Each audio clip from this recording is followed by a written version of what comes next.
Qui a touché ma chair? On va prier. Est-ce que tu veux prier avec nous? Pardon? On va prier avec nous. Est-ce que tu veux prier avec nous? Ben oui, c'est sûr. Alléluia. Alors, Seigneur Père éternel, on te remercie, Seigneur, pour la grâce, Seigneur, que tu nous apportes, Seigneur, à chaque jour. Je te remercie, Seigneur, parce que c'est toi, Seigneur, qui nous donne le privilège de pouvoir te servir, Seigneur, dans les domaines, Seigneur, que tu as choisis pour nous. Et Père éternel, je te prie, Seigneur, pour une onction royale, Seigneur, sur Marie-France, sur Paul, sur... Jocelyne, moi, c'est ça.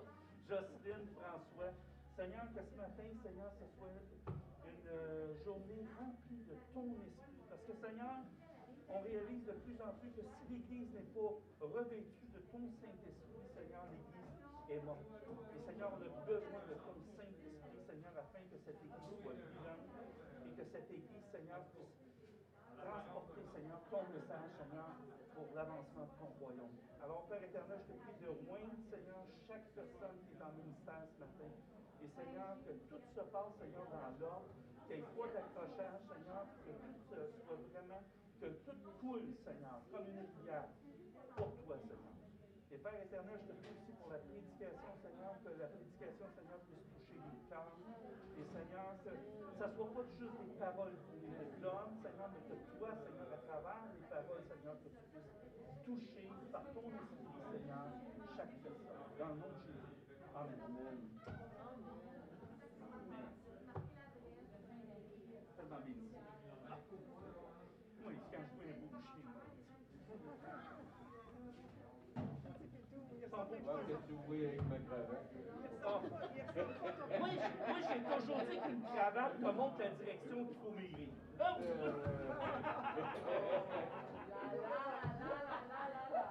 C'est pour ça que j'en ai pas.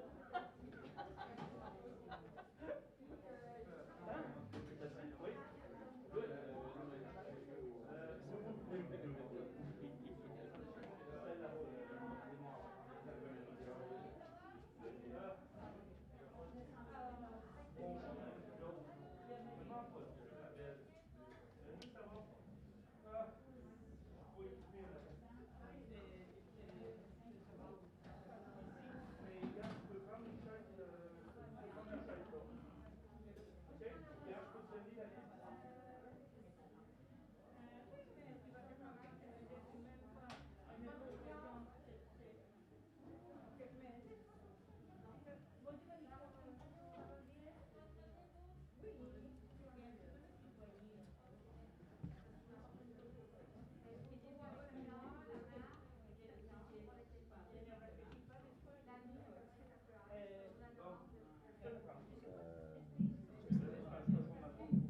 Pour le chant de la fin,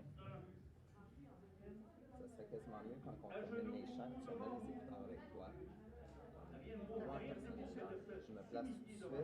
Comme ça, quand je m'en viens, il me reste juste à me brancher puis je suis prêt. Ça dépend à quelle vitesse tu les mets. Si tu as de la misère à mettre ça puis qu'elle a décidé que son chant commençait, ben là, tu t'en vas. Tu comprends l'idée? Je le fais comme tu veux, ça me dérange pas.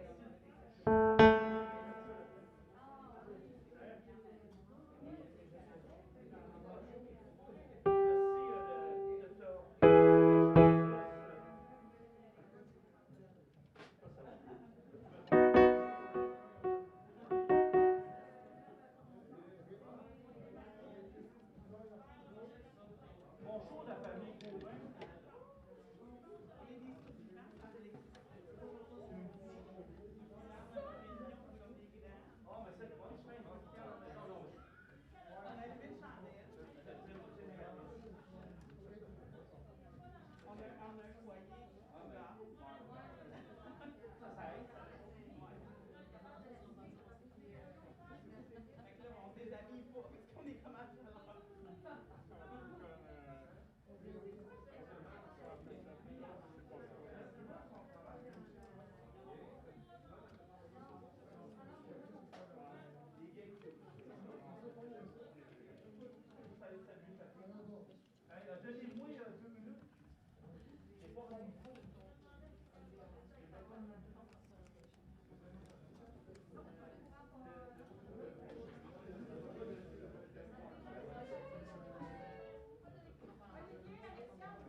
Oui.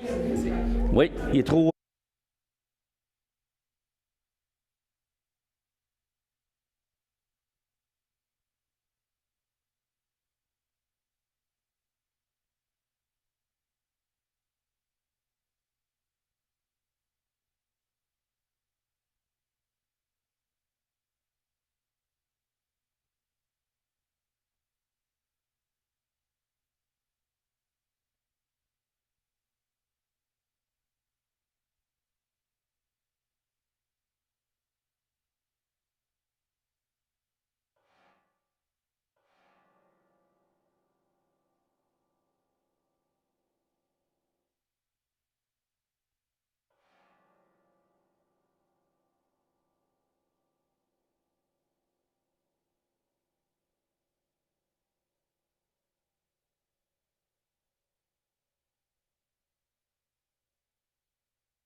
Oh, je te laisse m'avertir. Oui. Bonjour tout le monde. Comment allez-vous ce matin? Bonjour ceux qui sont sur Zoom, ceux qui sont sur YouTube, ceux qui sont sur Facebook. On vous invite ce matin à vivre un temps particulier avec le Saint-Esprit de Dieu. On vous invite à le louer, à louer celui qui mérite d'être loué, le seul et unique Jésus. Et je vais céder la place et je tiens à vous dire bienvenue ce matin au CCL. Vous savez, le CCL, c'est pas juste une église, c'est une famille. Alors, bienvenue dans votre famille ce matin. Et je cède la place à Marie-France qui va nous amener en louange.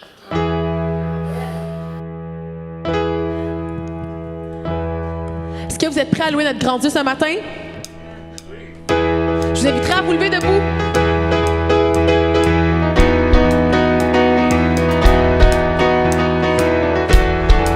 Les bontés de notre Dieu se renouvellent à chaque matin. Et peu importe la semaine que vous avez eue, sa bonté, sa grâce, elle est toujours là. Et on veut juste élever son nom ce matin.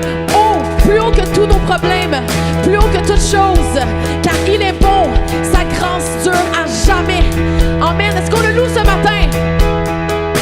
Est-ce qu'on le loue ce matin? Woo! Amen. Prenons ce temps dans sa présence. Hey, tu es bon et ta grâce envers nous durera jamais. Oh Dieu, tu es bon et ta grâce envers nous durera jamais. Oh Dieu, tu es bon et tu es bon et ta grâce envers nous durera jamais. Dieu, tu es bon. Tu es bon et ta grâce envers nous durera jamais. Nous les peuples de toutes les nations, de génération en génération, nous te louons. Alléluia, alléluia, nous te louons pour qui tu es.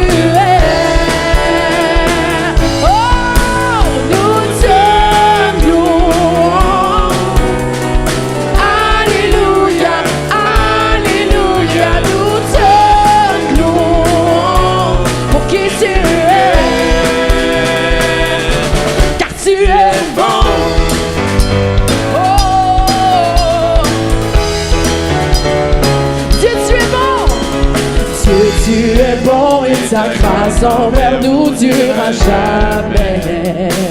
Est-ce qu'on peut le chanter? Dieu, tu es bon et ta grâce envers nous durera jamais. Oh Dieu, tu es bon. Dieu, tu es bon et ta grâce envers nous durera jamais. Yeah. Dieu, tu es bon et ta grâce envers nous durera jamais. Nous les peuples de toutes les nations, de génération en génération, nous te louons. Alléluia, Alléluia, nous te louons pour qui tu es. Nous te louons.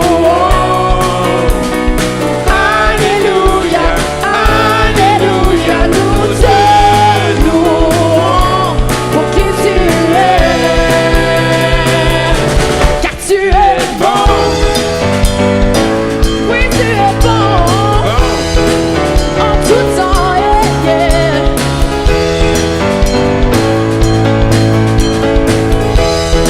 Tu es bon. Tu es bon. En tout temps. En tout temps. Tu es bon. Hey, tu es bon. En tout temps. En tout temps. Tu es bon. Oui, tu es bon. Tu es bon. En tout temps. En tout temps. Tu es bon. Tu es bon. En tout temps. En tout temps. Tu es bon. Je vous entends. Tu es bon. En tout temps. En tout temps. Tu es bon. Oh oui, tu es bon. Tu es bon. En tout temps. En tout temps. En tout temps. Oh, encore une fois. Tu es bon. En tout temps. En tout temps. Oui, tu es bon. Tu es bon.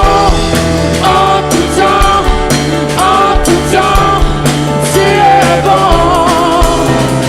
Dieu, tu es bon et ta grâce envers nous durera jamais. Oh, Dieu, tu es bon et ta grâce envers nous durera jamais. Oui, Dieu, tu es bon. Dieu, tu es bon et ta grâce envers nous durera jamais. Oh, à jamais ta grâce. Dieu, tu es bon et ta grâce envers nous durera jamais. Nous les peuples de toutes les nations, de génération en génération, nous te louons. Alléluia, Alléluia, nous te louons pour qui tu es. Oh, nous te louons, nous te louons. Oui, nous te louons. Alléluia, Alléluia, nous te louons pour qui tu es. Oh, nous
Oh Dieu, alléluia, ce matin, on veut prendre ce temps dans ta présence. Alléluia. Merci pour tes bontés qui se renouvellent à chaque matin. Merci parce que même si on ne le mérite pas, oh Dieu, toi tu es là, tu ne nous lâches pas. Éternel, nos mots ne suffisent pas pour te dire à quel point tu es grand, à quel point qu'on t'aime. Oh Dieu, merci. Merci d'être dans nos vies. Merci d'avoir transformé nos vies. Merci pour tout ce que tu as fait dans nos vies jusqu'à date et pour tout ce que tu vas faire, pour tout ce qui est à venir. Éternel, on veut prendre ce temps pour toi. Ce temps pour garder, fixer les yeux vers toi. Et non sur ce qui se passe dans nos vies, non sur nos émotions, sur nos problèmes, mais sur toi, oh Dieu. C'est sur toi qu'on veut fixer nos yeux ce matin. Et pour tous les jours de la semaine éternelle. Car de toi vient la source de la vie. Alléluia. Oh Dieu. J'aimerais vous lire un verset avant de commencer le prochain chant. C'est dans Romains 10, versets 9 et 10.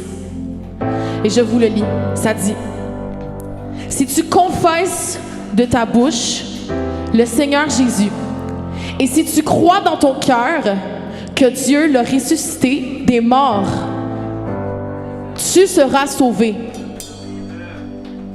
Car c'est en croyant du cœur qu'on parvient à la justice. Et c'est en confessant de la bouche qu'on parvient au salut, selon ce que dit l'Écriture. Je vais vous lire aussi dans une autre version. En effet, si de ta bouche tu déclares que Jésus est Seigneur, et si dans ton cœur tu crois que Dieu l'a ressuscité, tu seras sauvé. Car celui qui croit dans son cœur, Dieu le déclare juste. Celui qui affirme de sa bouche, Dieu le sauve. Puis c'est ça le chant qu'on chante maintenant.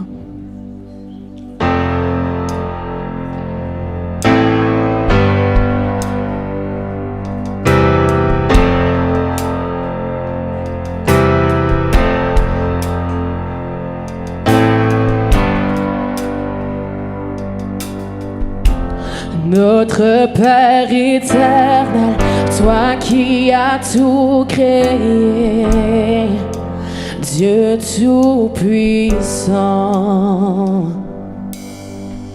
c'est par ton Saint-Esprit que Jésus fut conçu, Christ notre Sauveur. Oui, je crois en Dieu notre Père. Oui, je crois en Christ son Fils.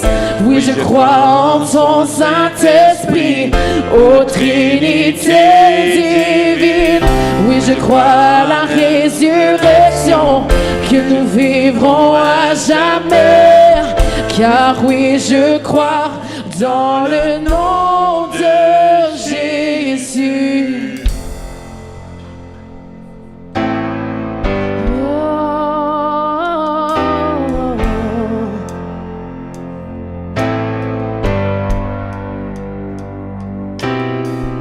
Notre juge et défenseur, tu souffris à la croix. Le pardon est en toi. Descendu jusqu'aux ténèbres, tu es ressuscité. À jamais élevé. Oh, oui, je crois en Dieu notre Père. Oui, je crois en Christ son Fils. Oui, je crois en ton Saint-Esprit, ô Trinité divine. Oui, je crois à la résurrection, que nous vivrons à jamais. Car oui, je crois dans le nom. Oh, car oui, je crois, oh oui, je crois. Oui, je crois en Dieu notre Père. Oui, je crois en Christ son Fils. Oui, je crois en son Saint-Esprit, ô Trinité.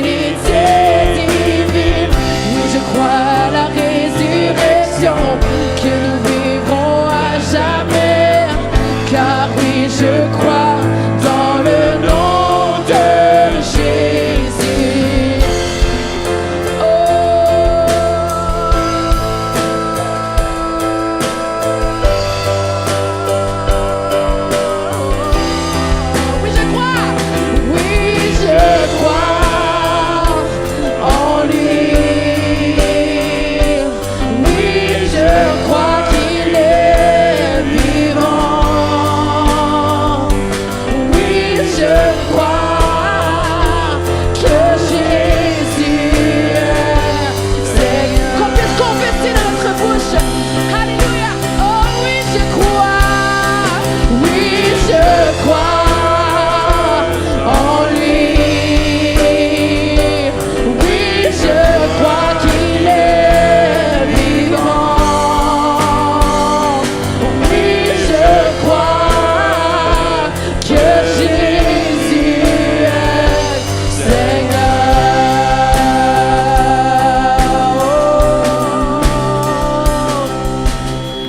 Oui, je crois à la vie éternelle. Je crois d'une Vierge aînée. Je crois à la communion des saints et en ta sainte Église. Oui, je crois à la résurrection quand Jésus reviendra. Car oui, je crois dans le nom de Jésus. Oui, je crois en Dieu notre Père. Oui, je crois en Christ son Fils. Oui, je crois en son Saint-Esprit, ô Trinité divine. Oui, je crois à la résurrection, que nous vivrons à jamais. Car oui, je crois dans le nom de Jésus. Oh, car oui, je crois.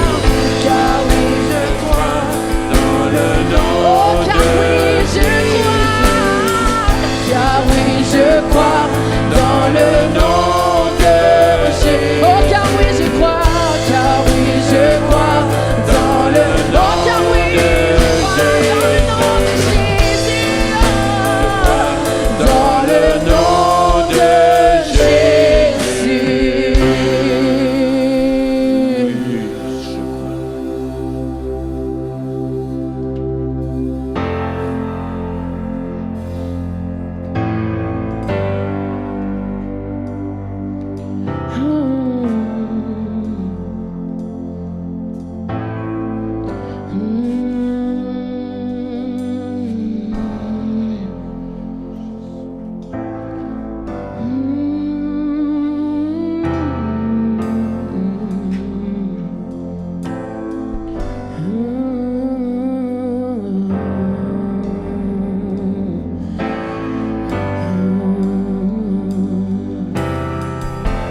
pieds percés, tu écrasas l'emprise du péché sur ma vie.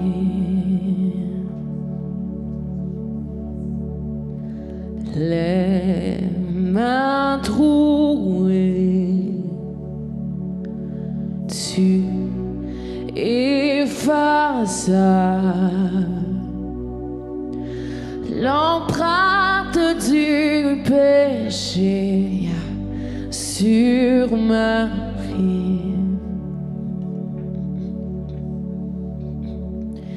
Puissante est la croix, la mort a perdu son pouvoir.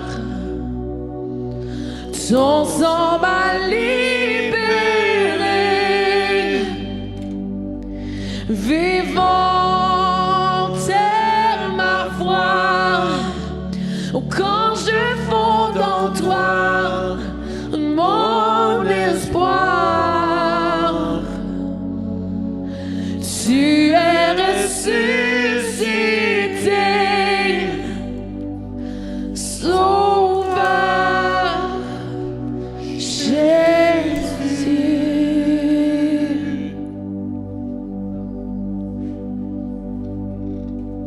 Les pieds percés,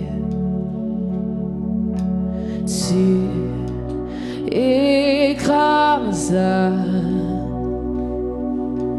l'emprise du péché sur ma vie.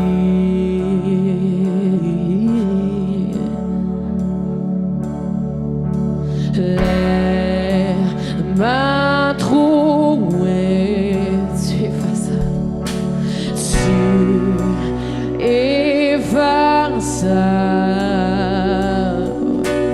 l'empreinte du péché sur ma vie.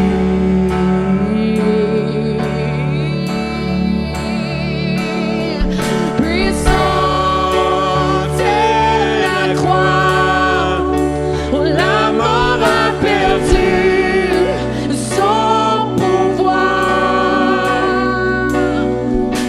Son sang m'a libéré,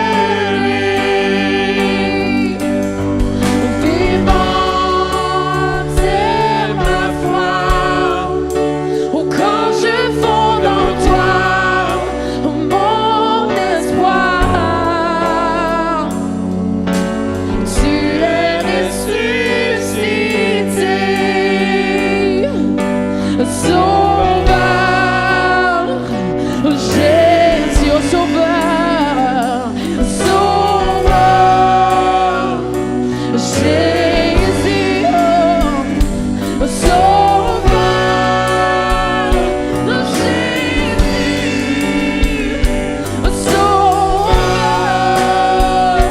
Jésus, oh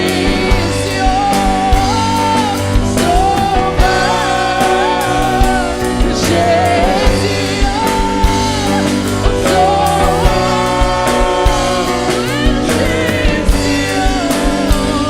oh Sauveur Jésus, oh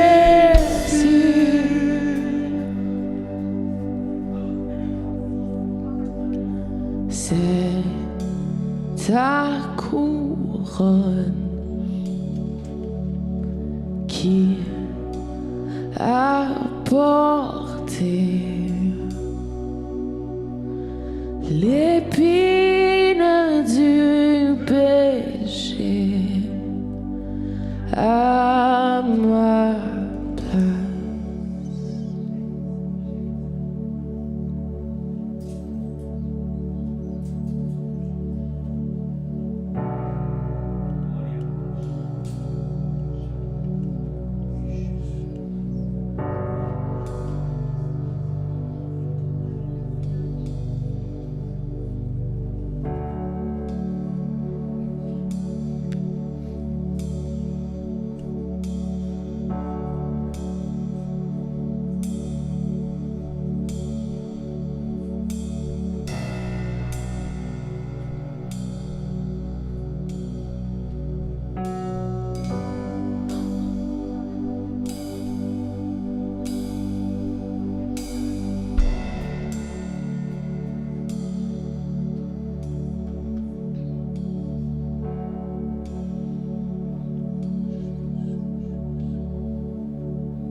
Dieu, je crois que parfois on ne réalise pas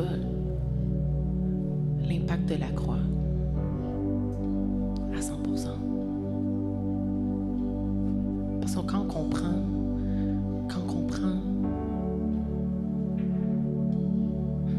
la croix, ça change tout.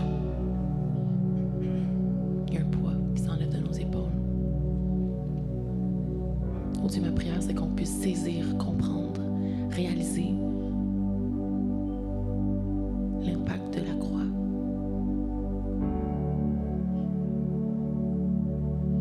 Dans nos vies. Pas d'une façon juste théorique, mais d'une façon réelle.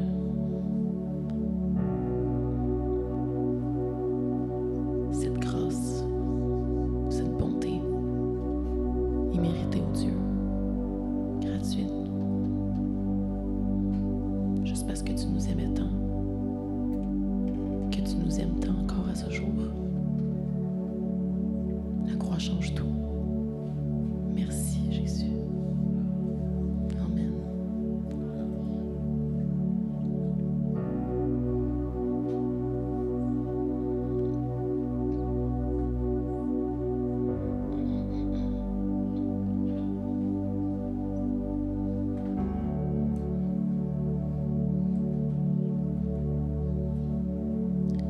Puissante est la croix, la mort a perdu son pouvoir. Ton sang m'a libéré, vivante est ma foi. Quand je fonde en toi, mon espoir. Tu es ressuscité, Sauveur, Jésus, Sauveur, Jésus.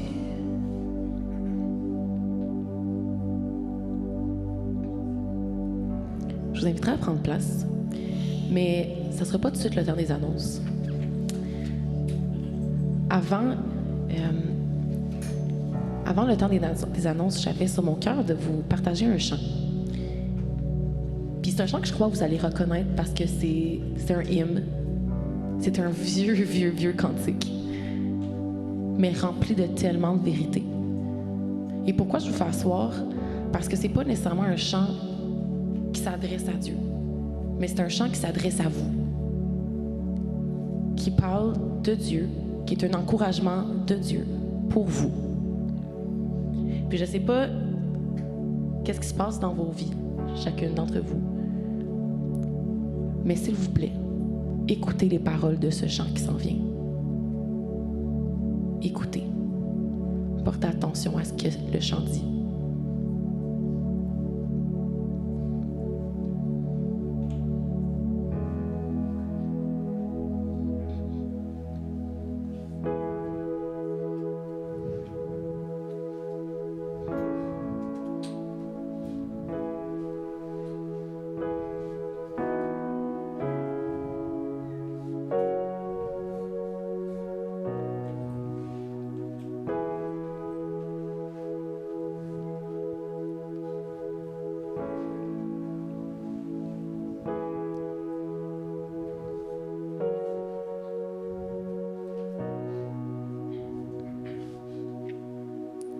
Mon Dieu est si bon, il prend bien soin de moi. Ce Dieu si fidèle, sais-tu qu'il pense à toi? Il voudrait t'aider dans tes difficultés, mais il faut que tu viennes à lui tel que tu es. Dieu sait si bien ce qui te semble lourd, qui te fait mal, te trouble chaque jour. Il connaît tes besoins, ta peur du lendemain. Avec mon Dieu, tu sais tout ira bien.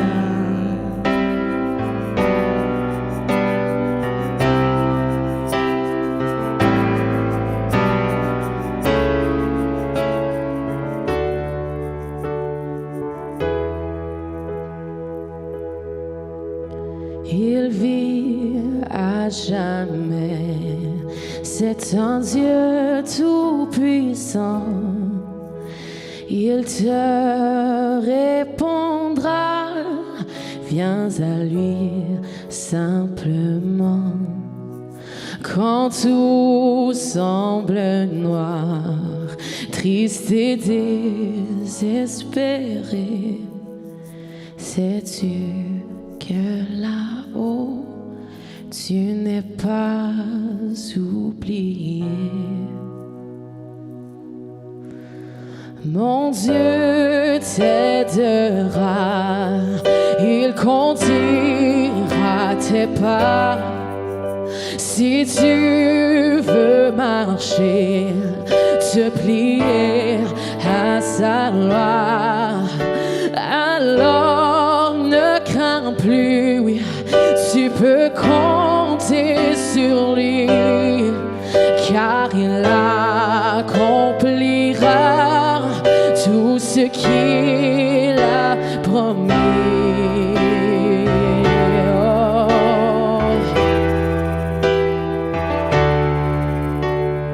Dieu sait si bien ce qui te semble lourd, qui te fait mal, te trouble chaque jour. Il connaît tes besoins, ta peur du lendemain. Avec mon Dieu, tu sais tout ira bien. Oh, Dieu sait si bien, oui, tout ce te semble lourd, qui te fait mal, te trouble chaque jour. Il connaît tes besoins, ta peur du lendemain. Avec mon Dieu, tu sais tout ira bien. Avec mon Dieu, avec mon Dieu, tu sais tout ira bien. Avec mon Dieu, avec mon Dieu, tu sais tout ira bien.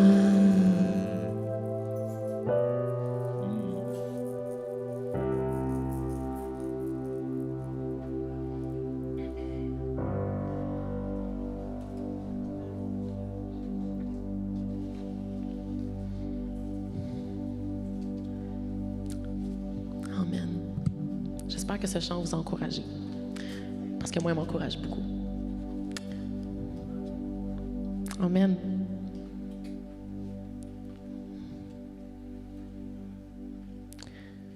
Alors, les annonces cette semaine. Je trouve tellement drôle de casser un mood de louange et de présence de Dieu aussi comme apaisant. Mais je vous encourage à continuer à méditer puis à prendre ce temps-là dans vos semaines pour baigner dans sa présence, parce que c'est pas juste le dimanche que vous pouvez ressentir sa présence puis vous laisser transporter par le bien qu'il nous apporte. Fait que les annonces, c'est la relâche pour les fêtes, pour les soirées connexion. Ça, c'est les soirées de prière, n'est-ce pas? Yes. Fait que relâche pour les fêtes, pour les soirées de prière. Nous aurons cependant une réunion spéciale afin de souligner la fin de l'année sur Zoom, le mardi 28 décembre. Alors, le mardi 28 décembre, il va y avoir une dernière soirée connexion de l'année. Fait qu'il va y avoir plus de détails à venir. La jeunesse. Alors, ce vendredi qui s'en vient à 7 heures, c'est notre dernière soirée jeunesse et jeunes adultes. Alors, ce vendredi, c'est tout le monde qui est invité. C'est la fête. C'est notre soirée de Noël. C'est la dernière fois qu'on va se voir en 2021. Ça serait le fun de pouvoir tous se voir une dernière fois. Il va y avoir échange cadeaux. Il va y avoir aussi des bouchées pour Noël. Et on va avoir un petit peu plus de détails qu'on va vous communiquer par courriel, par texto, sur les réseaux sociaux à propos de comment ça fonctionne par rapport à l'échange cadeaux, par rapport à comment on s'habille pour cette soirée. Alors, mais vous ne voulez pas manquer ça. Alors, les ados et les jeunes adultes, on se revoit une dernière fois le vendredi qui s'en vient à 7 heures. Aussi, merci pour votre soutien financier à chaque semaine. Merci aussi pour votre générosité pour la campagne des paniers. Et j'aimerais inviter Suzanne pour nous faire un petit compte-rendu de la campagne des paniers. Alors, Suzanne, la place, le micro est à toi. Est-ce qu'on peut l'accueillir?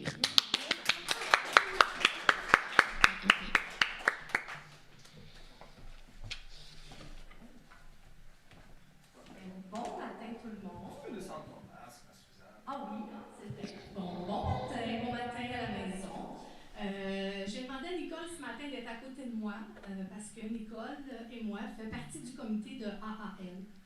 AAL, c'est quoi? C'est le volet communautaire. Donc, c'est sûr, depuis 2 ans, on n'en entendait pas beaucoup parler parce qu'il ne se passait pas grand-chose à cause de la pandémie. Mais cette année, on a repris. Et les 2 dernières semaines, on a demandé aux gens de l'Église de contribuer, d'apporter des denrées non périssables ou de l'argent, qu'on puisse aider côté nourriture, l'œuvre communautaire Fin à la fin. Alors, bien, on a un montant, on était super bénis, super surpris. Puis moi, ce matin, bien, je voulais vous dévoiler le montant. Donc, le montant qu'on a avancé, c'est 735 $. Wow! Pour une petite assemblée comme ça, mais plus les denrées non périssables qui donnent à peu près 1 000 $. Donc, nous, on y était selon ce que le Seigneur nous a inspiré pour les besoins. Il y avait quelques besoins de l'Église. Et pour Fin à la fin. Et pour ce volet-là, je vais laisser Nicole nous parler parce que c'est elle qui a reçu Fin à la fin. Et je voulais juste vous parler, en finissant, de l'insécurité alimentaire. Est-ce qu'il y a des gens qui savent c'est quoi? Oui. Oui? C'est quoi? L'insécurité alimentaire, c'est de toujours avoir une crainte de manquer de quelque chose. Exactement, et de ne pas manger des produits nutritifs et sains. Donc, il y a des familles, il y a des enfants. Les demandes pour les paniers à tous les semaines ont augmenté 3 fois. Donc, on est presque à du 30% de plus qu'en 2019. Donc, les besoins sont grands, les besoins sont là. Il faut vraiment être dedans pour le comprendre. Et, ben c'est ça, manger, c'est pas juste en temps de Noël. Fait que donc, moi, je vous appelle ce matin, si ça vous tente, si vous avez à cœur prier là-dessus, de mettre 1 $ par semaine avec votre dîme pour AAL, qu'on puisse ramasser encore plus pour l'année prochaine. Le Seigneur va nous guider quel organisme communautaire. Ça a super bien fonctionné. Nicole et moi, on a eu du plaisir.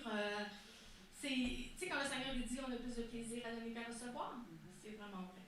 Fait que je vais laisser Nicole peut-être parler un petit peu quand ils sont venus chercher les denrées, comment ça s'est passé. Voilà. C'est toujours bénissant. C'est vrai qu'on ne réalise pas jusqu'à ce que ça arrive, là, mais les deux messieurs qui sont venus avec le camion, c'est vraiment 2 bénévoles. Ils ne sont pas payés un sou pour ça. Et puis ils sont arrivés avec la joie de vivre. C'était pas un sacrifice pour eux autres. On sentait qu'ils étaient heureux de venir, puis ils étaient reconnaissants à tous les 3 sacs. Ils disaient merci pour votre générosité. On a fait la chaîne, mon mari puis moi, parce que c'était glacé. Alors ils ont passé ça par-dessus la balustrade, puis il y a un sac qui a tombé, ils remontent la boîte. C'était amusant, tout en étant vraiment reconnaissant pour eux autres. Là. Puis les 2 dames à qui j'ai parlé, ils sont vraiment dépourvus cette année. Ils disent qu'on a des besoins énormes à cause non seulement de la pandémie, mais de l'augmentation de la nourriture maintenant. Alors, c'était un remerciement, comme Suzanne dit, du fond du cœur de votre générosité. Puis peut-être au cours de l'année, avec les dollars qu'on pourrait peut-être appeler de temps en temps, puis voir s'ils ont des besoins dans des moments précis, puis pouvoir les aider. Alors, merci. Merci encore, puis je vous souhaite une bonne assemblée. Merci. Wow. On a une dernière annonce. Dimanche prochain, c'est notre veille aux chandelles. C'est un dimanche qui est vraiment pas comme les autres. Ça va être à 10 h le matin. On vous suggère d'arriver 5 et même 10 minutes avant 10 h pour pouvoir profiter de l'ambiance, vous installer, car il ne faut surtout pas rien manquer. C'est une réunion spéciale et différente de nos réunions du matin habituelles.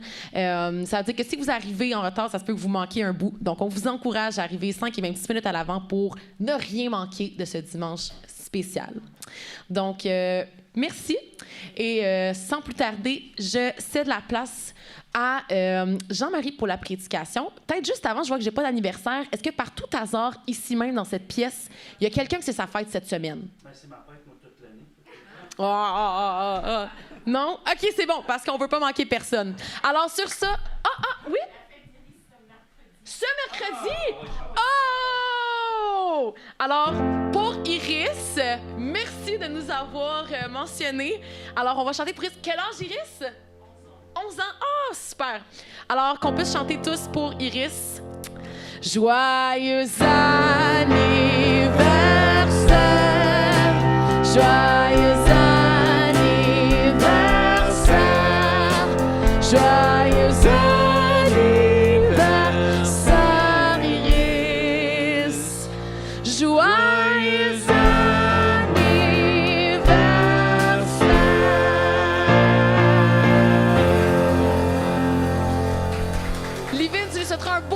de notre part. Super. Alors, sans plus tarder, Jean-Marie, la parole est à toi.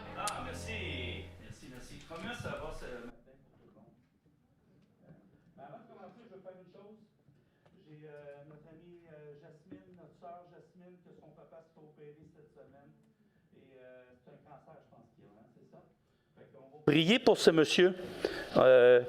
Est-ce qu'il a accepté le Seigneur? Tu sais pas.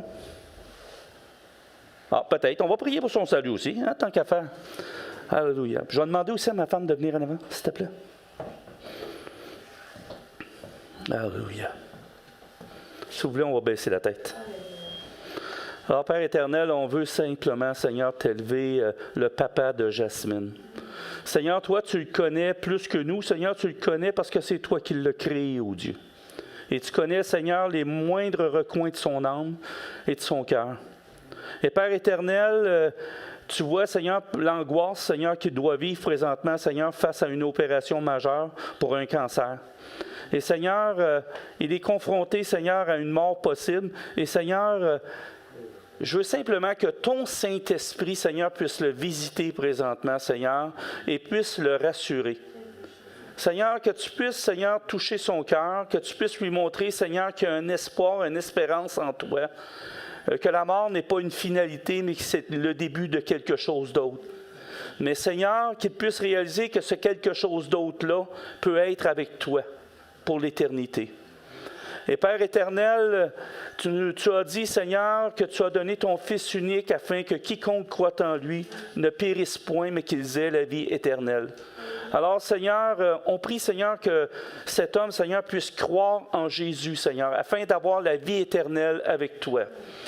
Et Père éternel, on veut te prier aussi, Seigneur, parce qu'on sait, Seigneur, que ton bras n'est pas trop court pour guérir. Alors, Père éternel, on te prie, Seigneur, premièrement, que cette opération soit un succès. Et plus que ça, Seigneur, on te demande une guérison complète, Seigneur, dans le corps de cet homme. Seigneur, je ne veux pas seulement te prier, Seigneur, face à ce cancer, mais Seigneur, que toute maladie soit chassée dans une terre aride, sèche et sans eau et qu'elle soit consumée par le feu. Père éternel, on te prie, Seigneur, que tu rétablisses cet homme, Seigneur, tant sur le plan spirituel, émotionnel que physique. Et Père éternel, on te remercie d'avance, Seigneur, de ce que tu vas accomplir, Seigneur, dans la vie de cet homme. Et Seigneur, que ce soit pour ta gloire seule, Seigneur. Qu'on puisse entendre parler, Seigneur, de ce qui s'est passé dans sa vie, Seigneur. Et Seigneur, que vraiment, Seigneur, que cet homme, Seigneur, puisse saisir l'opportunité qu'il a présentement de te connaître. Dans le nom de Jésus qu'on t'a prié. Amen. Amen. Amen. Et avant de commencer ce matin, j'ai demandé, mon frère David, es-tu là, David? Ah, David, je t'aime tellement. Tu sais, tu t'en es pris à moi, hein? Faut jamais s'en prendre à moi. Je te dis, tu t'en prends jamais à un janvier. C'est pas une bonne chose. C'est pas très... Non, je te le dis. Ben là, je suis obligé de te punir, mais d'une autre façon, gentiment. C'est correct, ça, David? Écoute, tu as parti une tradition la semaine passée quand tu as fait prier ta femme. Et j'ai trouvé ça très bien. Parce que dans le fond, on forme une chair. Hein? Et j'ai demandé à ma femme d'être ici ce matin pour prier pour la prédication. OK? Tu peux prendre le micro ici. Alléluia. Comme ça? Oui. Ça marche? Oui. OK. Il y a une parole que j'aime beaucoup, qui m'a toujours touchée, mais que cette semaine est revenue continuellement. Et je le partage avec vous, je vais prier pour ça. Quand le Seigneur dit à ses disciples si eux aussi voulaient partir, et Pierre a répondu, à qui irions-nous, Seigneur? C'est juste toi qui as les paroles de vie éternelle, et nous avons cru. Nous avons connu, nous avons cru que tu es le Christ, le Fils de Dieu vivant.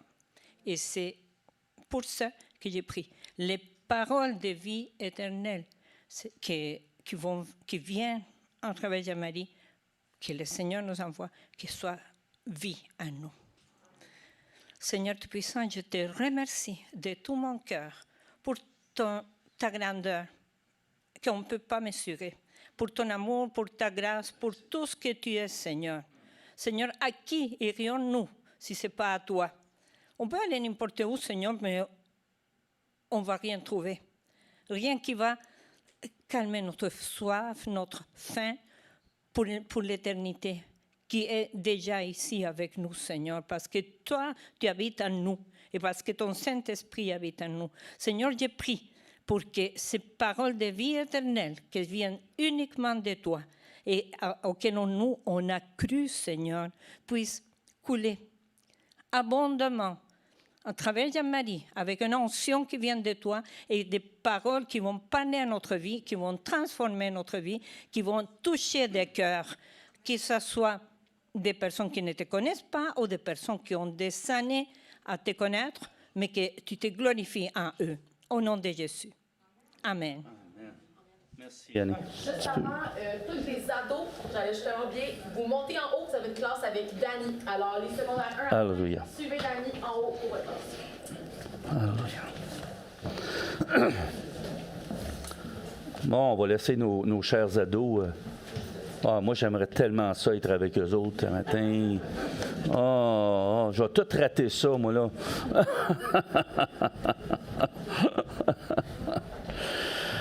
David, je peux te dire que la prédication que tu as amenée la semaine passée m'a vraiment touché. Et, tu sais, souvent, on entend quelqu'un, quand on prêche, les gens viennent nous voir, viennent nous dire « Ah, pasteur, c'était bon, la prédication. » Là, tu leur poses la question « Oui, mais qu'est-ce que tu as aimé? » Ils s'en souviennent jamais. Mais moi, je me souviens. Inquiète-toi pas, David, parce que j'ai écouté attentivement. Hein? J'ai écouté aussi chaque petit mot que tu as dit à mon encontre. Non, David. Vous savez, David a prêché la semaine passée, puis il a amené un point qui est tellement important, la semence. La semence. Tu sais, est-ce qu'un chrétien peut perdre son salut? Je crois que non. Mais la question est à se poser, c'est la semence. quelle est la semence qui est dans notre cœur? Hein? Est-ce que c'est une semence d'ivraie ou c'est une semence de blé? Hein? Et l'ivraie ressemble beaucoup au blé. Quand tu regardes les deux, c'est difficile à les distinguer. Mais là où on les distingue, c'est quand on regarde l'histoire de Judas. Il faut réaliser une chose, que Judas marchait avec Jésus. Il imposait les mains aux malades, il était guéri. Il y avait l'onction que Dieu avait donnée à tous ses disciples. Et pourtant, c'était le fils de la perdition. Jésus le savait dès le début. Et c'est pour ça qu'il dit, laissez l'ivraie et le blé ensemble. Il va venir un jour où l'ivraie va être séparée du blé. Mais ce n'est pas à nous à le faire, c'est à Dieu à le faire. Amen? Mais j'ai aimé beaucoup. La question qu'on doit se poser, c'est quelle est la semence que j'ai, moi, dans mon cœur? Est-ce que j'ai accepté Jésus pour mes intérêts personnels? Ce serait plutôt ça aussi la question. Est-ce que je viens à l'Église pour donner ou je viens à l'Église pour recevoir?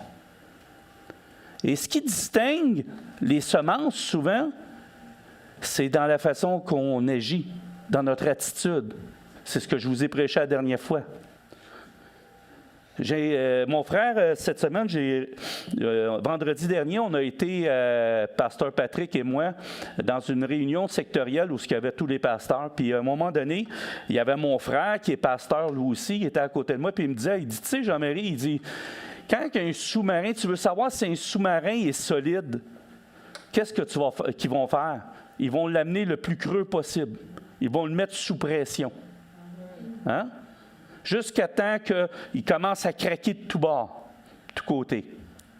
Et là, ils vont voir, ça, lui, il peut aller jusqu'à 52 mètres, l'autre peut aller... Vous comprenez ce que je veux dire? Et c'est là qu'on va voir la qualité du sous-marin. Mais nous aussi, dans notre vie, Dieu nous met des fois sous pression pour éprouver notre foi, pour éprouver si on va rester ferme dans notre foi aussi, si on est affermi. Et souvent, la pression, ça peut être de la pression financière dans certains cas, ça peut être de la pression dans le couple, ça peut être la maladie. Mais le Seigneur ne nous a jamais dit qu'il n'arriverait pas ces choses-là. Là. Toutes ces choses-là arrivent à tout le monde. Il pleut sur les justes comme sur les injustes. Hein? Alléluia. Bonjour, mon fils. Alléluia. Et quand j'ai écouté la prédication de David, ça m'a touché. Parce que c'était tellement bien expliqué en passant, David, tu as tellement bien expliqué les choses qu'il n'y a pas de revenez-y. On ne peut pas commencer à se poser d'autres questions. On a juste une question à se poser, c'est quoi la semence qui est en moi? Hein? Et regardez, c'est quoi les motifs pourquoi je sers le Seigneur? Amen? Mon cher Nathan, peux-tu me mettre la diapo numéro 1, s'il te plaît? Ça, c'est une citation de Martin Luther. Vous connaissez ça, Martin Luther? Oui. Hein? Bon. Il dit ceci, « Apprenez à connaître le Christ et le Christ crucifié. Apprenez à lui chanter. Seigneur Jésus, tu es ma justice et je suis ton péché. Hein? » Examinez la croix, là. Mettez-vous dans la position que c'est la croix qui est là. Tu as pris sur toi ce qui est mien et m'as donné ce qui est à toi. Hein? Tu es devenu ce que tu n'étais pas pour que je puisse devenir ce que je ne suis pas. Martin Luther. Et quand j'ai vu cette citation-là, j'ai dit, c'est tellement la réalité de la croix. Puis on ne prêchera jamais assez la croix. Hein? Maintenant, j'aimerais ça, mon frère Nathan, que tu me mettes le verset de Luc, s'il te plaît. Luc 23. Mais ça commence normalement par... Oups. Non, c'est pas celle-là. Luc 9, 23. C'est ça que ça a donné, là? C'est 2, ça, c'est 2, 23, je pense. C'est 9. Bon, OK. Bon, là, ça va. J'ai dit, il y a quelque chose qui ne va pas. Merci. Puis, il dit à tous, si quelqu'un veut venir après moi, qu'il renonce à lui-même, qu'il se charge chaque jour de sa croix et qu'il me suive. J'ai pris la version de Luc pour une raison. Dans toutes les versions, ça dit qu'il se charge de sa croix, non pas chaque jour, mais qu'il se charge de sa croix. Point. Et là, dans celui-là, ça dit qu'il se charge de sa croix chaque jour. Donc, c'est à chaque jour qu'on doit se charger de notre croix. Amen? Mais si on regarde ce passage, ça commence par une chose, renoncer. On renonce à quoi? Hein? Excuse-moi, Anita, tu peux-tu aller me chercher la bouteille d'eau, s'il te plaît, je l'ai oublié. Merci.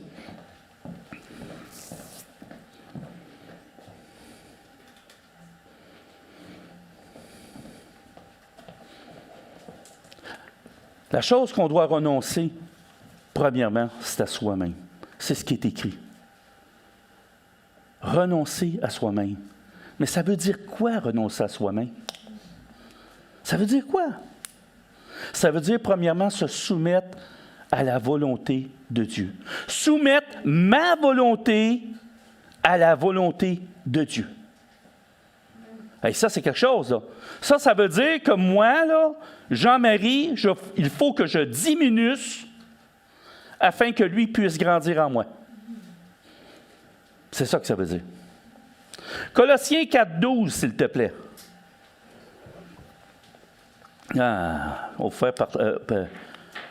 Ça, c'est la première chose que ça veut dire, renoncer à soi-même. Ça dit ceci. Épaphras, qui est des vôtres, vous salue. Serviteur de Jésus-Christ, il ne cesse de combattre pour vous dans ses prières, afin que, parfait et pleinement persuadé, vous persistiez dans une entière soumission à la volonté de Dieu. Hein? Et ça, une entière soumission, c'est pas quelque chose qui se fait instantané. Hein?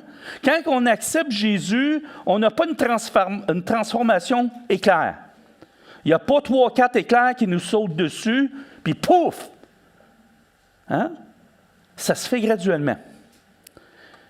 Et ça demande l'aide des autres aussi. Ça prend de la prière pour que chacun de nous autres ici, on soit capable de soumettre notre propre volonté à la volonté de Dieu. On a besoin des autres. On ne peut pas faire l'Église tout seul. Se dire, moi je vais être chez nous, c'est l'Église. Non, l'Église, quand Christ a créé l'Église, c'est afin qu'on puisse s'entraider mutuellement. Afin qu'on puisse lutter ensemble. Afin qu'on puisse avoir la victoire ensemble aussi. Amen? Le deuxième point pour renoncer à soi-même, qu'est-ce que ça prend? C'est quoi? C'est se dépouiller de notre nature pécheresse. Si vous voulez mieux, se dépouiller de notre chair, hein? Et revêtir l'image de Christ. Dans ma vie, dans ta vie, dans chacune de nos vies. On ne peut pas suivre Jésus sans renoncer à ces choses-là, sans être prêt à se dépouiller comme lui s'est dépouillé. Réalisez une chose, Jésus avait toute la royauté lorsqu'il était dans son royaume.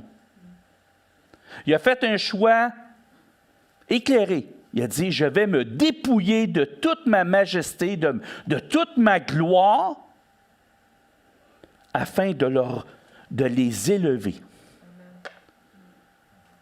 comme des rois. Il a pris sa couronne, puis il nous l'a mis sur la tête. C'est ce que l'œuvre de la croix fait. Nous, on lui a donné nos péchés, Mais lui, il nous a donné sa couronne. C'est extraordinaire. C'est incompréhensible en tant qu'humain. Tu peux me mettre Philippiens 2, s'il te plaît? Versets 4 à 8. Ça dit ceci, que chacun de vous, au lieu de considérer ses propres intérêts, considère aussi ceux des autres. Le premier point, la semence, qu'est-ce qu'elle t'amène à faire? Tu considères tes intérêts au début, mais il faut que tu apprennes à considérer les intérêts de qui? Des autres. Des autres. Tu ne peux pas te dire chrétien si la seule chose que tu fais dans l'Église, c'est de considérer tes propres intérêts. Là, je vais être assez clair avec tout le monde. Si ça fait 30 ans que tu es chrétien, puis que la seule chose que tu as faite, c'est de considérer tes propres intérêts, tu as un problème. Pose-toi la question, quelle est cette semence qui est en moi? C'est pas normal. Parce que la grâce que Dieu nous donne, ce n'est pas une grâce qui nous laisse comme ça. C'est une grâce qui va nous transformer de gloire en gloire. Amen? Et ça dit, après ça, « Ayez en vous les sentiments qui étaient en Jésus-Christ. » Remarquez une chose, là. « Ayez », c'est un impératif. Hein? Ce n'est pas une alternative. Quand il dit « Ayez en vous les sentiments qui étaient en Jésus-Christ », on doit continuellement rechercher à être à l'image de Christ en nous, avoir les sentiments qui animaient Christ. Est-ce que tout le monde comprend ça? Ce n'est pas une alternative. Ce n'est pas quelque chose qu'on se dit, ben écoute, aujourd'hui, ça ne me tente pas. Non, en tant que chrétien, chaque jour, tu dois porter ta croix. Hein? Moi, je ne peux pas porter ta croix. Je peux porter la mienne. David peut porter la sienne, mais je ne peux pas porter la sienne, moi. Chacun de nous, on a une croix à porter. Amen? On continue. Lequel, existant en forme de Dieu, n'a point regardé comme une proie à arracher d'être égal avec Dieu. Continue. Mais s'est dépouillé lui-même. C'est ce que Jésus a fait. Parce qu'il aurait pu dire, « Hey, moi, je suis l'égal de Dieu. Pourquoi j'irais mourir sur une croix? » Hein? Ayant paru, reviens-moi ça, là. Attends un petit peu, là, tu es en train de tout me mélanger. Et ayant paru comme un simple homme, il s'est humilié lui-même, se rendant obéissant jusqu'à la mort, même jusqu'à la mort de la croix. J'ai aimé ce que te dit David la semaine passée. Il n'y a personne qui a obligé Jésus à monter sur la croix. Il a décidé de monter sur la croix. Ce n'était pas un martyr. Un martyr, il ne choisit pas de mourir. Mais Jésus a choisi de monter sur la croix et d'être crucifié. Il a choisi d'être flagellé parce qu'à tout instant, il aurait pu juste dire « Père, envoie-moi une myriade d'anges », puis ça aurait été terminé. Tous ceux qui s'en prenaient à lui auraient été exterminés et consumés par le feu. Non, il a fait ce choix. Et quand on regarde la croix, on ne doit pas la regarder juste comme un bout de bois. On doit comprendre le sens de la croix et s'y attarder et la méditer. Parce que si on a à prêcher quelque chose, ce serait de prêcher la croix jusqu'à la fin. Parce que c'est le message le plus important de l'Évangile. Amen? Et renoncer à soi-même, c'est aussi renoncer à combattre avec mes propres forces. Hein? Souvent, on a tendance à combattre avec nos propres forces. Mais on doit combattre avec les forces de Christ. Si on revêtit Christ, on doit laisser Christ agir. Hein? Je dois diminuer afin que lui puisse grandir en moi. Amen? Éphésiens 6,12, s'il te plaît. Ça dit ceci. Car nous n'avons pas à lutter contre la chair et le sang, mais contre les dominations, contre les autorités, contre les princes de ce monde de ténèbres, contre les esprits méchants dans les lieux célestes. Ce n'est pas un combat de la chair. Donc, même si je forcerais de toutes mes forces, je ne gagnerai pas ce combat-là. La seule façon de le gagner, c'est en laissant agir Christ à travers ma vie et le Saint-Esprit qu'il nous a donné. Parce que sans le Saint-Esprit, l'Église meurt. On a absolument besoin de la puissance du Saint-Esprit pour que l'Église soit transformée. Amen? Puis renoncer à soi-même, c'est accepter de souffrir pour l'avancement du royaume de Christ. Renoncer à moi, là, puis revêtir Christ, c'est dire aussi, mais là, mes intérêts, je les mets de côté, puis je prends les intérêts de Christ. Et quels sont les intérêts de Christ? C'est de faire avancer son royaume ici. Tu cherches la volonté de Dieu? C'est pas compliqué.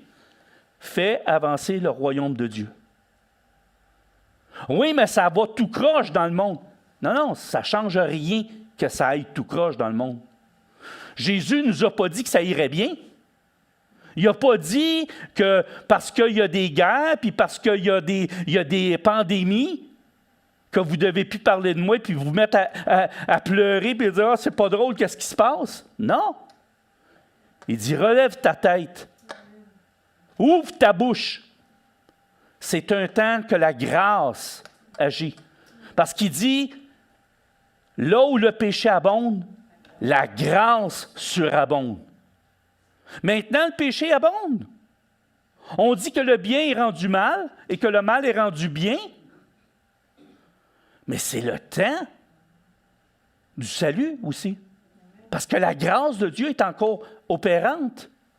Et tant et aussi longtemps qu'il y aura la grâce de Dieu qui va être opérante, nous avons le mandat de faire avancer ce royaume sur terre. Non pas aller faire du piquetage, dire « Ah, je suis en désaccord avec ça. » On n'est pas appelé à faire ça. On est appelé à être une lumière dans ce monde de ténèbres. Amen? Jean 15, 20, s'il te plaît. Souvenez-vous de la parole que je vous ai dite. Le serviteur n'est pas plus grand que son maître. S'ils m'ont persécuté, ils vous persécuteront aussi. S'ils ont gardé ma parole, qu'est-ce qu'ils vont faire? Ils vont garder votre parole. Alléluia. Maintenant, j'aimerais que tu me mettes la diapo numéro 2, s'il te plaît. C'est un texte de William Booth. Si vous voulez savoir c'est qui William Booth, c'est celui qui a créé l'Armée du Salut. Le fondateur de l'Armée du Salut. C'est une citation de lui, on va la lire.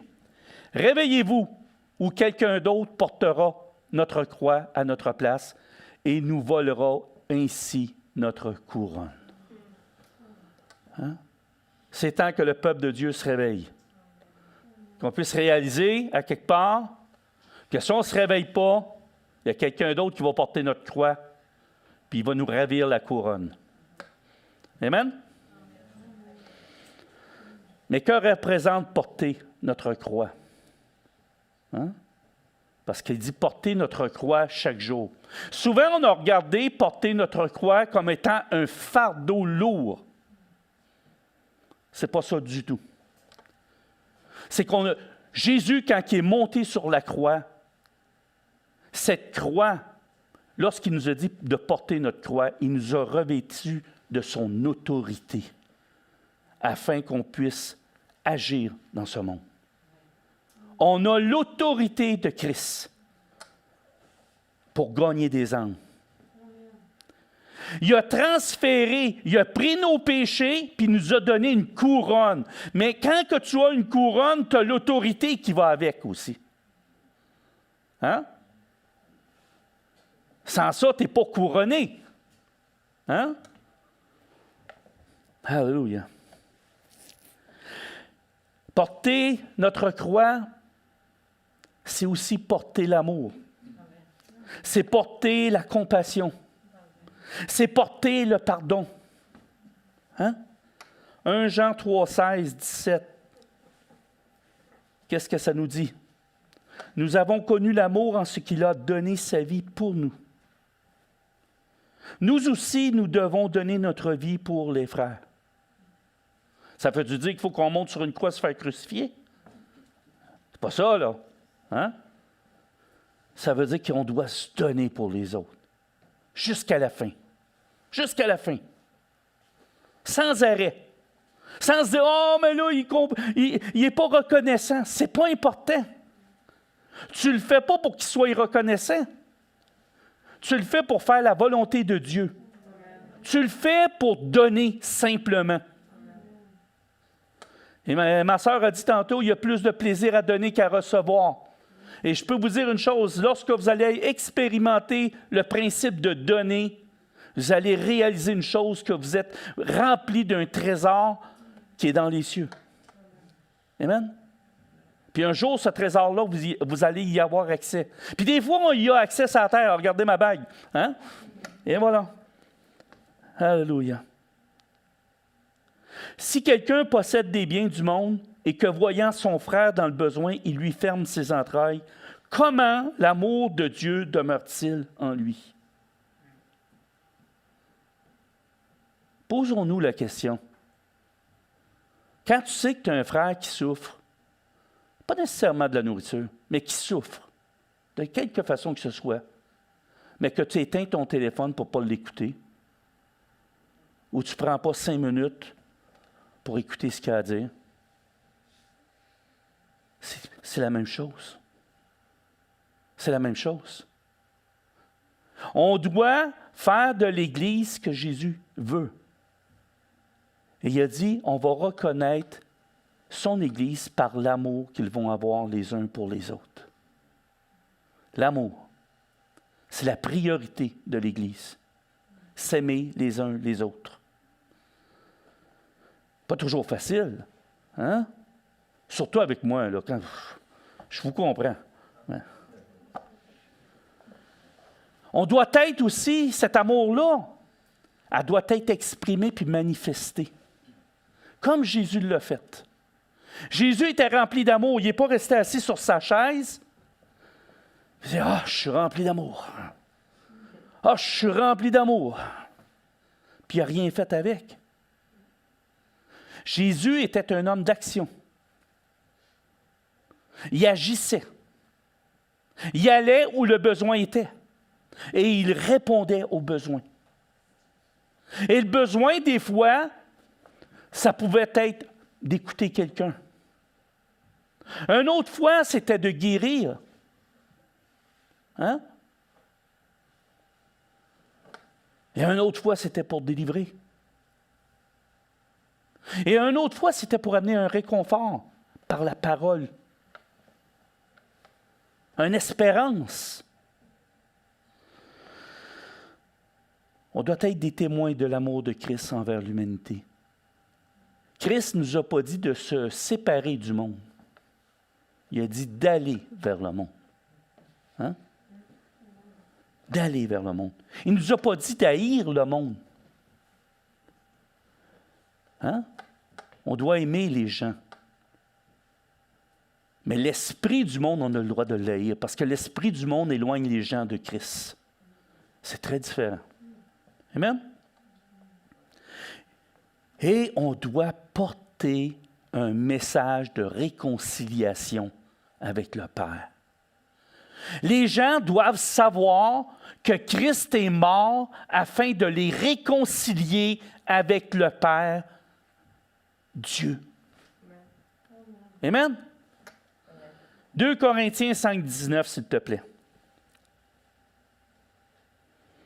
qu'est-ce que ça nous dit? Car Dieu était en Christ, réconciliant le monde avec lui-même, en n'imputant point aux hommes leurs offenses, et il a mis en nous la parole de la réconciliation. C'est un appel qu'on a à réconcilier le monde avec Dieu. Maintenant, l'autre point qu'on a vu, c'est de suivre Jésus. Suivre Jésus, c'est avant toute chose devenir un ambassadeur du royaume de Dieu. Hein?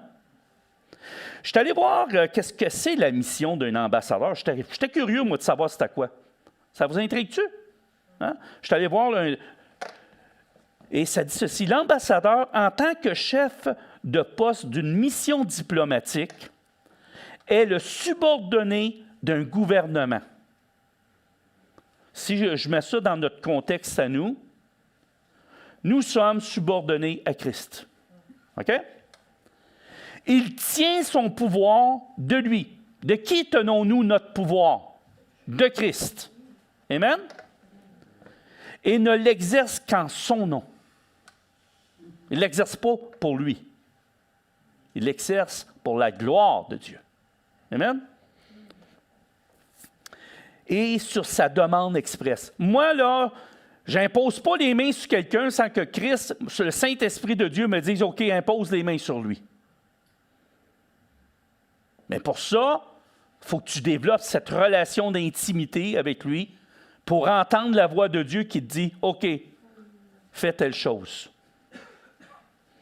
Amen? Puis là, ça dit ceci. Et ne l'exerce qu'en son nom, sur sa demande expresse, sauf pour des affaires courantes qui ne nécessitent pas un message ministériel. Les choses courantes, là, tu n'as pas besoin de demander à Dieu, est-ce que je dois l'aimer, lui? Hein? Ça, c'est des choses courantes. Être un ambassadeur d'un royaume, tu t'en vas pas dans le royaume de l'autre pour tout changer le royaume de l'autre. C'est pas ça ton but, là. Ton but, c'est pas de changer la place où ce que Dieu t'envoie. Ton but, c'est de faire connaître le royaume de Dieu aux autres. Grosse différence. Fait que là, moi, je ne suis pas appelé à m'en aller avec une pancarte dans le royaume de l'autre et dire « Je suis en désaccord avec cette loi. » Je suis un ambassadeur. Je suis là pour représenter le royaume de Dieu. Je ne suis pas là pour changer le royaume dans lequel Dieu m'a placé. C'est-tu clair? Je pense qu'on ne peut pas l'expliquer plus clairement que ça. Hein? Et notre mission à nous, c'est quoi? Parce que Dieu nous l'a donné dans Matthieu 28. Hein? Y en a-tu qui se souviennent? Hein? Jésus s'étant approché, leur parlant ici, « Tout pouvoir m'a été donné dans le ciel et sur la terre. » Premièrement, on sait que Christ a tout le pouvoir. OK? Puis là, il nous donne l'ordre. « Allez, faites de toutes les nations des disciples. Les baptisant au nom du Père, du Fils et du Saint-Esprit et enseignez-leur. » Parce que ça ne s'arrête pas juste au fait de dire faire des disciples. Ça dit ici, et enseignez-leur à observer tout ce que je vous ai prescrit. Ça veut dire comment je peux enseigner tout ce que Jésus m'a prescrit si je n'ai jamais lu les évangiles, si je n'ai jamais essayé d'avoir une relation d'intimité avec lui. Comment je vais faire pour enseigner ce que Jésus m'a prescrit? Il faut se réveiller, là. La seule façon, c'est d'être en relation d'intimité avec lui. Connaître notre Dieu. Et le mot « connaître » sous-entend une intimité. Amen? Et suivre Jésus, c'est aussi manifester la puissance de Dieu sur terre.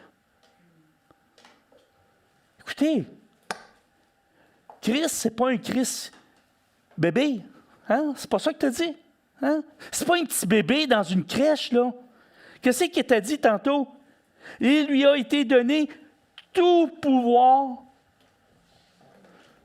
dans les cieux et sur la terre. Donc, s'il y a tout le pouvoir, à quelque part, il faut se réveiller, là. Il est puissant.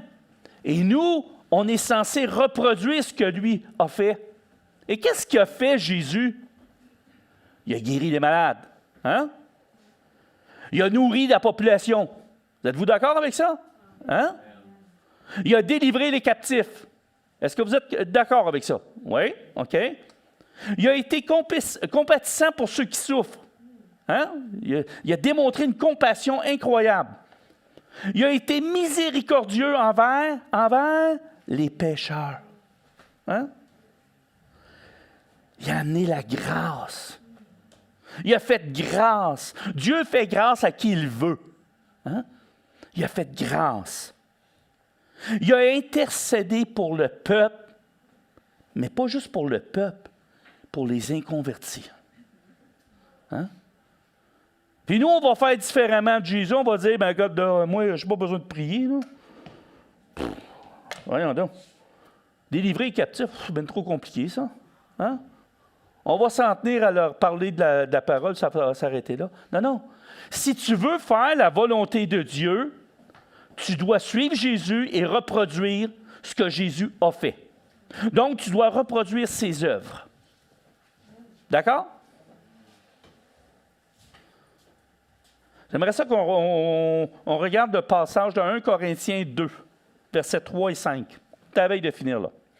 Je ne vous tiendrai pas trop longtemps le matin. Hein? C'est correct, ça? Alléluia.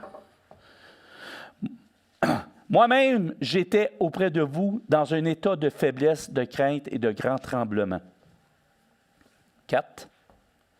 Et ma parole et ma prédication ne reposaient pas sur les discours persuasifs de la sagesse, mais sur une démonstration d'esprit et de puissance.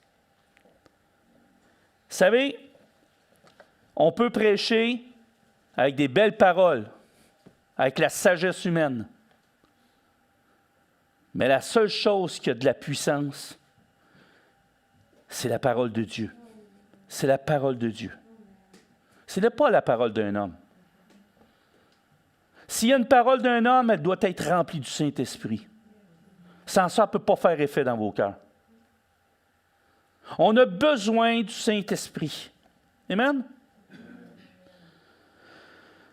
Et dernier passage, un autre passage que j'aimerais qu'on regarde, c'est Matthieu 25, s'il te plaît. Matthieu 25, versets 35-45. Et là, on va comprendre une chose. Si on n'est pas capable de faire ça, posez-vous la question, quelle est la semence qui est en moi? Quelle est cette semence? Amen? Ça dit ceci, car j'ai eu faim et vous m'avez donné à manger. J'ai eu soif et vous m'avez donné à boire. J'étais étranger et vous m'avez recueilli. J'étais nu et vous m'avez vêtu. J'étais malade et vous m'avez visité. J'étais en prison et vous êtes venus vers moi. Les justes lui répondront, « Seigneur, quand t'avons-nous vu avoir faim, t'avons-nous donné à manger ou avoir soif, et t'avons-nous donné à boire? Quand t'avons-nous vu étranger, et t'avons-nous recueilli ou nu, et t'avons-nous vêtu? Quand t'avons-nous vu malade ou en prison, où sommes-nous allés vers toi? » Et le roi leur répondra, « Je vous le dis en vérité, toutes les fois que vous avez fait ces choses à l'un de ces plus petits de mes frères, c'est à moi que vous les avez faites. » J'ai eu faim. J'ai un frère dans l'assemblée, J'aime AAL parce qu'on a besoin d'AAL. Quand que notre sœur vous a demandé, êtes-vous capable de donner $1 par semaine? C'est pas beaucoup. Mais sachez une chose, ce $1-là va nourrir quelqu'un qui en a besoin. Un de vos frères, une de vos sœurs. Vous savez, on n'a pas besoin de dire « Hey, on a nourri David avec ça. » Il n'y a pas personne qui va le savoir. Comprenez-vous? Parce qu'on a du respect, puis on a de l'amour pour nos frères, nos sœurs. Amen? C'est aussi devenir un de ses disciples. Puis être un disciple, c'est être discipliné. Hein? Tu ne peux pas être un disciple sans te discipliner aussi. Donc, tu dois te discipliner à quoi? Commence par avoir une relation d'intimité avec Jésus. Commence à avoir des temps particuliers avec lui. Assois-toi là, dans ta chambre, n'importe où ce que tu veux. Va dans la nature, fais-le comme tu veux. Ce n'est pas l'endroit, ce n'est pas la façon que tu le fais. Mais c'est que ton cœur connecte avec Jésus. Hein? Connecte avec Jésus. Alléluia. Tu rentres en communion avec lui. Tu commences à y parler. Seigneur, aujourd'hui, là, ça n'a vraiment pas bien été. Je ne sais pas comment faire face à telle situation. Parle à ton papa. Parle à ton frère Jésus. Mais parle aussi à ton roi. Tu as tout ça en même temps. Et tu as le droit de parler à ton frère Jésus puis de lui expliquer ce que tu vis. Quand moi j'ai un frère, là, vendredi, j'étais avec mon frère, on avait du plaisir, on se partageait plein de choses. Et là, je me suis dit, c'est comme ça que j'aime être avec Jésus. Parce que vous savez une chose, il n'y a pas juste moi qui parle, il me parle. Hein? Il n'est pas sourd, là, puis il n'est pas muet non plus. Mais si vous y parlez jamais, ça va être difficile d'entendre sa voix. Amen? Puis pour être un disciple, on doit premièrement se donner pour les autres, en s'oubliant soi-même, en se dépouillant volontairement pour les autres. Wow, je vous en demande pas mal le matin, hein, je trouve. Je suis exigeant, hein? Mais non, ce n'est pas moi qui est exigeant. Dieu exige de ses enfants. Mais il nous dit une chose, c'est moi qui vous donne le vouloir et le pouvoir d'accomplir ma volonté. Donc, cassez-vous pas la tête. Faites juste ce que Jésus vous demande. À chaque jour. Portez votre croix chaque jour. Chaque jour. Alléluia. Développez de la compassion. Ça ne viendra pas tout seul, la compassion. Il faut que tu la développes, cette compassion-là. Hein? De la miséricorde. Être rempli de grâce. Faites grâce aux autres comme on vous a fait grâce à vous. Ayez de la grâce pour les autres.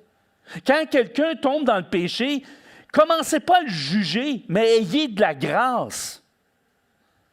Ayez de la compassion. Ayez de l'amour. Alléluia. Et comme je l'ai dit, vivre en communion avec le Saint-Esprit, à l'écoute du Saint-Esprit. Puis, on doit se soumettre à la volonté du Père. Même si à quelque part, si des fois c'est difficile, on voudrait faire nos choses à notre façon. S'il vous plaît, si vous ne voulez pas que ça dure longtemps puis que vous ayez de la misère dans toutes vos affaires, pliez les genoux, soumettez-vous à Dieu. Ça va être pas mal plus simple pour vous autres. Vous allez découvrir une paix qui surpasse tout entendement. Lorsqu'on est dans la volonté de Dieu, on a la paix de Dieu. Tu veux savoir si tu es dans la volonté de Dieu? Es-tu en paix? Es-tu en paix dans ton cœur? Ou tu es troublé continuellement? Si tu veux être dans la volonté de Dieu, tu dois découvrir la paix de Dieu. Et quand tu as la paix, il y a d'autres choses qui viennent avec. Dieu te donne la force en te donnant la joie. Hein? Tu as une joie dans ton cœur. Amen? Diapo 3, s'il vous plaît.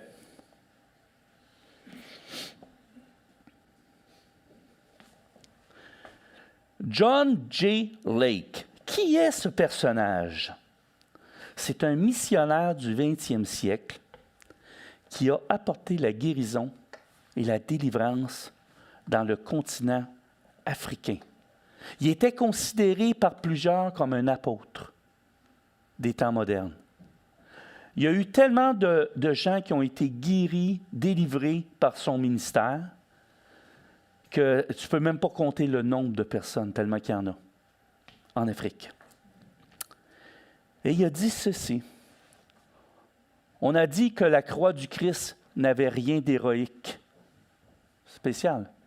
Moi, je vous affirme que la croix de Jésus-Christ a mis plus d'héroïsme dans l'âme humaine que n'importe quel autre événement de l'histoire de l'homme.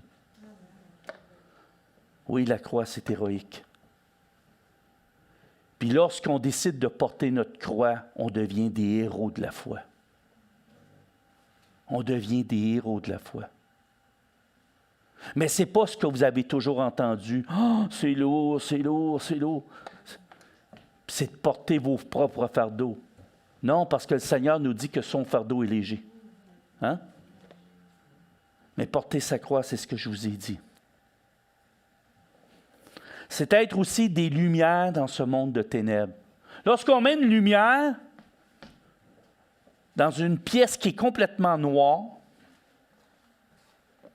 ça éclaire tout. Hein? Posez-vous la question, est-ce que ma lumière est éteinte ou est allumée? Je vous ai partagé ce que c'est être une lumière, vous le savez, quand j'ai été hospitalisé, quand je suis revenu. Mais être une lumière, c'est avant tout avoir un comportement digne du royaume des cieux, digne d'un ambassadeur. C'est avoir une attitude que c'est la parole qui dit que tout concourt au bien pour celui qui aime Dieu et qui marche selon son dessein. Ce n'est pas seulement des paroles qui sont enregistrées dans votre cerveau, mais c'est des paroles vivantes dans votre vie. Et que votre foi est affermie. Même s'il arrive un événement, vous n'êtes pas écrasé à terre. Vous êtes debout et vous faites face à cet événement-là. Parce que vous savez que celui qui est avec vous est plus que vainqueur. Et vous n'avez pas la crainte, vous ne marchez pas dans la peur, vous marchez dans la joie. Amen? Et lorsqu'on marche dans la joie, et lorsqu'on marche avec Christ, ça se reflète partout. Les gens ne comprennent pas la paix qui nous anime et viennent à se poser des questions. C'est simple, cette paix, elle vient de Jésus. Elle vient de Jésus. Je vous ai raconté l'histoire du monsieur qui venait dans ma chambre à l'hôpital. Mais je vais la raconter pour ceux qui sont sur YouTube. Cet homme, lorsque j'ai été hospitalisé, il venait tous les matins dans ma chambre. Il s'installait au pied de mon lit. Il restait là 5-10 minutes. Puis il ne parlait pas. Et là, il partait. Il a fait ça pendant à peu près 4 jours. Le 5e jour, il est arrivé avec une madame. Il s'est installé de la même façon au pied du lit. Et là, il a dit à la madame qui était à côté, il dit, je ne sais pas ce qui se passe dans cette chambre. Mais il dit, à chaque fois que je viens dans cette chambre, il dit, ma journée après ça, ça va tellement bien. Il dit, mais je n'arrive pas à comprendre qu'est-ce qu'il y a ici. Puis à chaque fois, je me pose la question, qu'est-ce qui se passe ici? Là, j'ai levé la main, j'ai dit, je peux peut-être vous répondre. J'ai dit, ce que vous ressentez, c'est la présence de Jésus-Christ qui vous apporte sa paix. Cet homme-là a été saisi. Et je sais que ça a fait du chemin dans son cœur.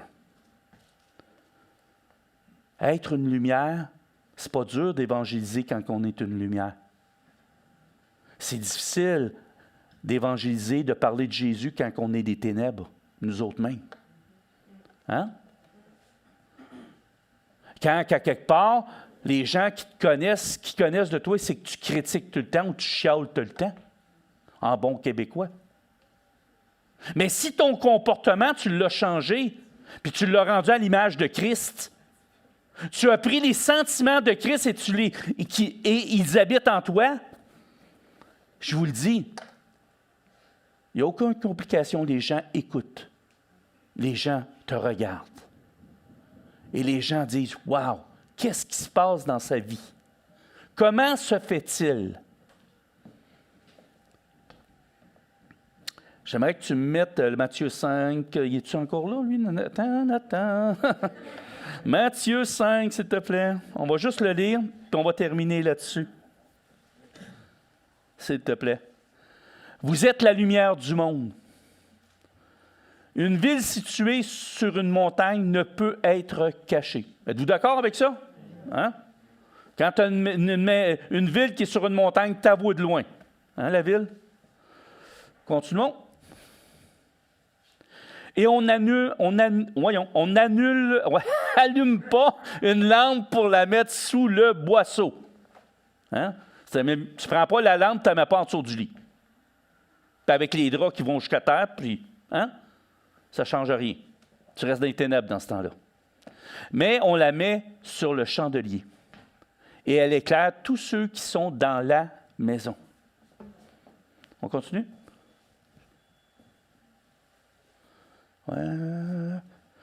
Et ça dit ceci, que votre lumière luise ainsi devant les hommes. Et qu'est-ce qu'il dit? Afin, j'aimerais ça que vous le lisiez avec moi. Afin qu'ils voient vos bonnes œuvres. Bon, ça veut dire que si ma lumière est forte, là, c'est inévitable, ils vont voir mes bonnes œuvres. Mes bonnes œuvres, là, c'est que j'ai revêtu Christ. Pour eux autres, là, aïe, aïe, qu'est-ce qui se passe avec cet homme-là ou cette femme-là? Il y a quelque chose de spécial. Puis tu n'as pas besoin d'arriver avec ta Bible puis de leur donner des versets, puis de taper dessus. Puis... Non! Réponds comme Jésus. Qu'est-ce que Jésus aurait fait dans telle situation? Quand les gens sont là, tu demandes au Seigneur, « Seigneur, qu'est-ce que je dois faire maintenant? » Inquiète-toi pas pour le reste. Il va te guider. Hein? Vous vous souvenez, je vous ai parlé des musulmans, des gens qui étaient musulmans, qui sont venus dans ma chambre, des infirmiers. Puis le Seigneur me met à cœur et dit, « Félicite-les. » OK. J'ai commencé à féliciter la madame, c'était une jeune fille, infirmière. J'ai dit, vous savez, j'ai beaucoup de respect pour vous, les musulmans. Puis elle m'a dit, ah oui, pourquoi? J'ai dit, vous êtes fervents. Vous êtes des gens qui sont consacrés. Vous cherchez vraiment Dieu. Là, elle m'a regardé, elle était complètement estomaquée que je lui dise ça. Et là, j'ai dit, par contre, j'ai dit, j'ai de la tristesse pour vous autres. Puis c'était sincère, qu'est-ce que je disais. J'ai dit, vous cherchez dans une religion une réponse. Puis j'ai dit, malheureusement, il n'y a aucune religion qui va vous donner la réponse. Parce que la seule place qu'on peut trouver la réponse, c'est en Jésus-Christ. Pensez-vous qu'elle ne m'a pas écouté? Hein? Ils connaissent Jésus. Hein? Être une lumière. S'il vous plaît, je vous en supplie, soyez des lumières dans votre environnement. Ayez un comportement digne d'un ambassadeur. Hein? C'est soit que vous êtes un ambassadeur du royaume de Dieu, ou soit vous êtes un ambassadeur de ce royaume. Choisissez. C'est soit que vous avez la semence de blé, ou soit vous avez la semence d'ivraie. Marie-France, peux-tu venir? Je vous laisse sur ces questions. Vous savez, ce Jésus qu'on parle, c'est le seul qui est la solution à tous nos maux, tous nos problèmes. Souvent, on va aller voir des psychologues pour régler des problèmes. Je ne dis pas que c'est mauvais. Mais celui qui connaît toutes choses, c'est Jésus. Hein? Et des fois, c'est beaucoup plus simple d'aller voir Jésus puis de parler avec. Parce que lui, il nous amène à la lumière. Il nous amène à la vérité. Puis il expose ce qui est mauvais en nous. Il l'expose, là, pas pour notre mal, mais afin qu'on puisse être transformé à son image. Mais ça, en autant qu'on décide de croire en lui. En autant qu'on accepte de vivre pour lui. Et moi, ce que je veux faire ce matin, c'est de vous inviter, tout le monde, à vraiment mettre votre cœur devant Dieu. D'exposer votre cœur devant Dieu. De lui montrer ce qu'il y a dans votre cœur. De ne pas avoir peur de dire, mais Jésus, regarde-moi. Vous savez une chose, moi, là, je peux me laver partout. Mais la seule place que je ne peux pas laver, c'est mon cœur. Et le seul qui peut le laver, c'est Jésus. Je peux être propre de l'extérieur. Je peux avoir un beau sourire. Mais si à l'intérieur, ce n'est pas nettoyé par Jésus, il va rester toujours de la saleté. Je vous invite ce matin à laisser Jésus venir laver ce qui est à l'intérieur. Je vous invite à lui donner à nouveau votre vie. Mais vraiment lui donner votre vie. De la déposer à la croix, afin que lui dépose sa couronne sur vous. Comme que dit mon frère David la semaine passée, malheureusement, il y en a dans l'Église qui sont délivrés. Mais moi, là, je ne veux pas démissionner. Parce que je crois que Dieu peut faire la différence dans la vie de ces gens. Puis je vais croire jusqu'à la fin. Puis je me suis dit, même s'il arrive plein de choses dans le monde, ce que je vais faire jusqu'à la fin, c'est d'être un ambassadeur du royaume de Dieu. Et c'est pour ça que le titre de mon message ce matin, c'était « Ambassadeur de qui? » On est des ambassadeurs de qui? Posons-nous la question. Et si on choisit d'être des ambassadeurs du royaume, mais s'il vous plaît, faites-le pas à 25%, pas à 50%, pas à 70%, pas à 100%, mais à 110%. Mettez-y tout votre cœur. Et ce que vous allez donner, Dieu va vous le rendre au centuple. Amen. Que Dieu vous bénisse tous. Amen.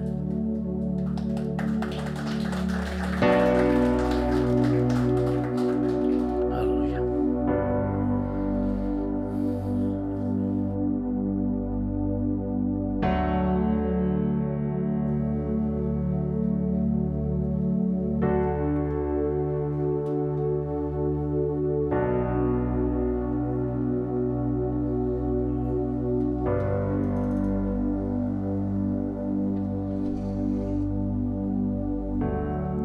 On puisse reprendre ce chant qu'on a chanté tantôt, qui je pense est vraiment en point, qui parle justement de la croix.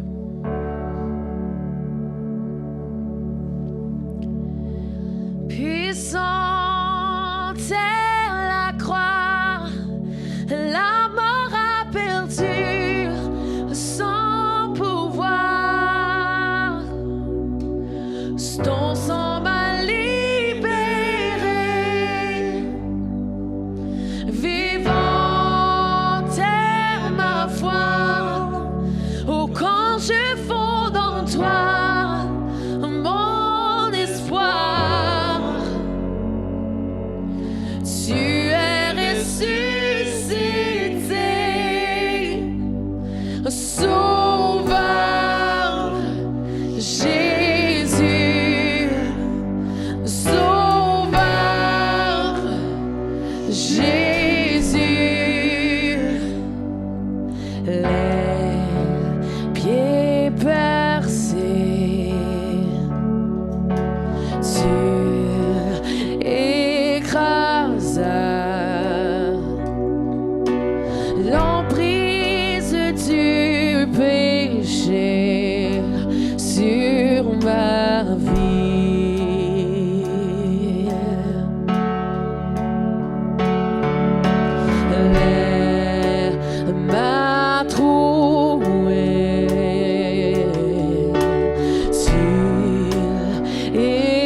c'est ta couronne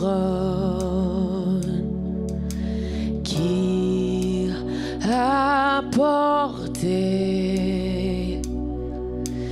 l'épine du péché à ma place.